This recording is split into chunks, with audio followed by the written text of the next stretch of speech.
Magandang araw guys. Ito guys, set up ito ng automatic.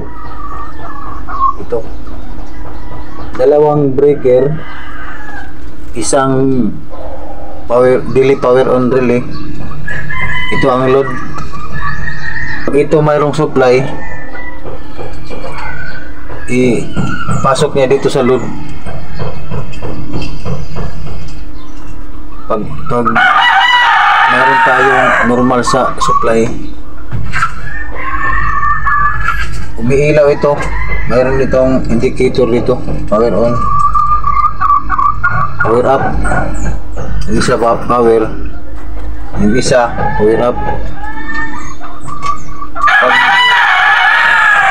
Pag mawala ang supply sa normal,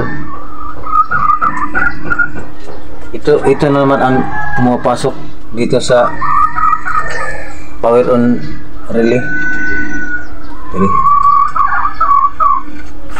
Lagyan ko ito ng wiring para makikita mo na kung ano ang permission ng wiring papunta dito sa, para makikita mo kung ano ang permission ng wiring papunta dito sa power on relay.